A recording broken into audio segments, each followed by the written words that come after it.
Hey everyone, we interrupt your occasionally scheduled programming to tell you that the 7-star Charizard Tera raid is back. And by we, I mean me, because I'm the only person talking. Even if you have already caught this pampered bad boy, there are two main reasons why you would still want to pay attention to this, and this raid is much more farmable than it may appear. For one, this is the most rewarding possible Tera raid, and it has a chance to give you very useful items that are only available through 6-star raids otherwise, namely the ability patch, which allows you to change the ability of your Pokemon to its hidden ability with a single use of this item. But in addition to the ability patch, you can also get ability capsules, bottle caps, huge amounts of XP, and also things you can sell for a bunch of money. A quick explanation, ability capsules let you change the ability of the Pokemon, but only changing it between the Pokemon's normal abilities, so it doesn't change anything into or from its hidden ability. And bottle caps can be spent at a certain NPC to maximize one of your Pokemon's IVs, which is a small amount of extra points that you can add to each of a Pokemon's stats. These are normally determined and permanently set by the time you catch it or when it's hatched from an egg, but these bottle caps are the only way to change it without catching or hatching a Pokemon with perfect IVs already. Ability capsules and bottle caps are both available starting from 5-star raids. EXP is self-explanatory, and having more money is always nice to train Pokemon, since you can speed up its EV training process by spending money on vitamins or buying mints to change their nature. So basically, by farming the Charizard raid, you can speed up the training process to optimize Pokemon immensely by getting items that can make the whole process a whole lot more convenient. You also get a lot of Dragon Tera shards, but if you're constantly getting more and more Tera shards but only with the Dragon type, it might not matter so much, since you might have maxed out like I have, and how many Pokemon do you need to terrestrialize into Dragon anyway? The other reason why I love the Charizard Tera raid so much is because it is just so convenient. Are you tired of building your few Pokemon to try to take on Tera raids, only to have a Pokemon appear that you can take hits from with one of your Pokemon, but deals no damage into their random Tera type? Or you choose a Pokemon that deals good damage, but dies basically every 3 turns? Or worse, and I just mean the worst, your Pokemon has the perfect type, but gets put to sleep every chance you get? Well, for this raid, one Pokemon is all you need. They will always work, they will take the hits, and they can deal damage on the Tera type. It will always be, and you'll never get put to sleep. I think this is a good time to mention that the drop rates for ability patches are actually lower. It has a 1% drop rate compared to the usual 4.55% from 6-star raids. And this is the point where you can decide for yourself whether this particular raid is worth grinding. I think yes, just because of the sheer amount of other rewards, and it being as consistent as it is, makes it so much easier to farm. You can still get Pokemon with their hidden abilities by catching them in Tera raids anyway, although the patches are still really convenient. But eventually, you're gonna need different Tera shards from other raids.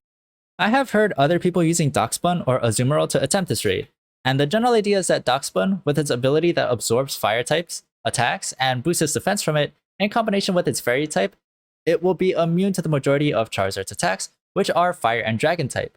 The only thing about this is that Dachsbun doesn't really have a great move to boost its attack with, and it has a pretty weak attack stat to start, so it might take a while to actually do any real damage. Azumarill was another very popular choice, and the idea is that Azumarill should be allowed to do a lot of damage in just a couple of turns. It has the ability Huge Power, which doubles its final attack stat, so even though its base attack is really low at 50, your attack will still wind up being really high after your investment is taken into account, like your EVs and your nature. Azumarill also has Belly Drum, which is a stat boosting move that raises your attack to its highest stage immediately at the cost of half of your health. The only thing I worry about this though is that you can't one-shot Charizard, and even after attacking with a Belly Drum boost, Charizard will still be over half health, meaning that he will put up his Tera Shield, likely take away your stat boosts, and you would have to Tera into a Fairy type and Belly Drum again to do meaningful damage. Charizard already does a good chunk of damage with his Fire type attacks on you, so you can't take that many hits, especially after using Belly Drum. So if you need to Tera into the Fairy type, you could just die really easily if you lose your fire resistance. Also, at any point, you could get burned by any of his fire moves, which could halve your attack on top of dealing damage over time. Saying everything out loud, Azumarill doesn't really sound too good in this raid. But there is one Pokemon that I have used a ton to beat this raid, and it is Florges. Luckily, Florges is a really common raid since it is a part of the event along with the Charizard raids. Even though it doesn't resist fire like the other two do, it has an immensely high special defense stat, and all of Charizard's moves are special attacks. So I built Florges with maximum HP and about half of the rest of the points when it's a special defense and attack each, but you could also try to maximize your special attack and split the rest of your investment between HP and special defense. Florges takes hits really well and can also deal enough damage to keep things moving along.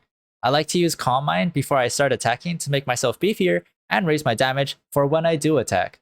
I also put on Leftovers just to give myself steady recovery, and along with Moonblast for damage, the other two slots have Draining Kiss and Synthesis just for extra recovery if I needed it.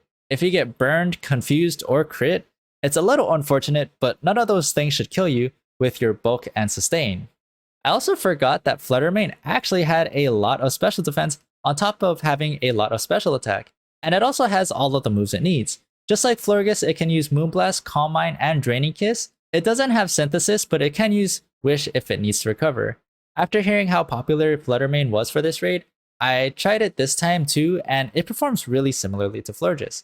Funny enough, Flutter Mane also gets its Photosynthesis boost when Charizard sees the sun later on in the raid, so that's pretty cool. You can also use pretty much exactly the same idea and use other fairy types that have good special defense and special attack too, like Sylveon, Gardevoir, Hatterene, and you can even train the stats the same too.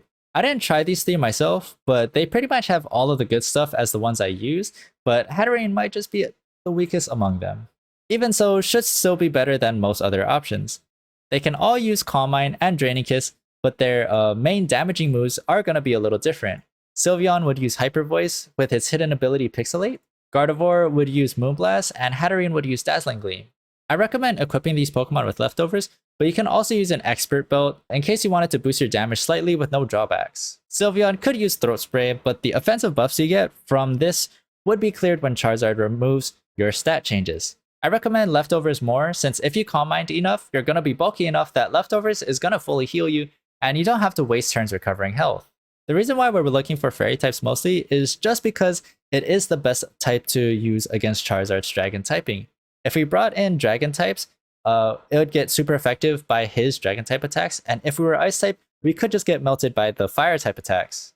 Immunities don't really matter in my opinion, because Charizard would probably just end up using different, nearly equally as powerful moves anyway. As long as we're not super affected by anything and have good special defense, we're in good shape. So you might have been wondering, Mark, you've been talking about farming this raid so much, but doesn't it end in 2 days? And doesn't it then just spawn once each day? Well, technically, yes, except technically we can time travel. We have the ability to make it last more than just this weekend and have it spawn more than just once a day. But if you still need to get the event in the first place, you have to go into the pause menu during the event period and go to the Pokemon portal. Connect to the internet.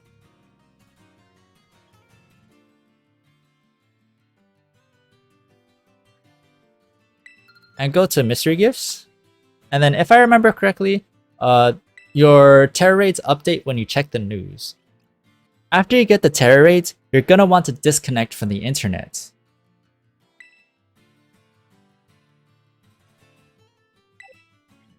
Now, if you want to have the Tera raid den reappear after beating it, all you have to do is go to the home menu on your Switch, go down to the settings, and change the date and time under the system option. First, disable the sync clock with internet feature, then you're going to want to change the date and time to somewhere between December 15th through the 17th at 11:59 p.m. And when you go back into the game, you're going to wait till your Switch clock strikes midnight. And your Tera raids should refresh along with the Charizard ones. If your system clock is about to reach the time the event finishes, you can go back to an earlier date with your system clock and keep going even after the event is officially over in the real world time. You just have to make sure that you stay between that December 15th through 17th range. You're going to want to set the clock to just before midnight rather than eventing the day, because I read from an article that I learned this from, I'm sorry, I forget where, but if you do that, if you advance the day instead of just letting the clock strike midnight, your game will be locked out of timed events for 24 hours. I don't know if that's actually a thing, but better safe than sorry, I guess. For as long as you would like to farm this raid after the event finishes, do not connect to the internet again on the in-game pause menu. This is because if you connect to the internet after the raid event is finished in the real world time, it will disappear. So be careful that you don't reconnect to the internet before you have farmed to your heart's content already. Because of this, I recommend that you try to do these raids offline so you wouldn't need to connect to the internet. The fairy type Pokemon I highlighted before should be able to solo these raids. Either way, because we can do the same raid over and over in less than an hour, we can make a sandwich that boosts our raid power for Dragon Tera types. This meal power will increase the drop rates when we complete a Tera raid of that type. Meal powers last for half an hour, and the sandwich recipe number 68 will give us the raid power level 1 for Dragon types. You could also probably make your own sandwich that can give you a higher level effect, but that would probably cost some Herba Mystica if you're willing to spend it. Anyway, I think that's all you need to know for the Charizard raid rerun. If you guys wanted to get some of the sick loot from these raids, I hope this video helped you out. And if you liked what you saw, consider subscribing. Either way, thank you so much for watching my video, and see you in the next one.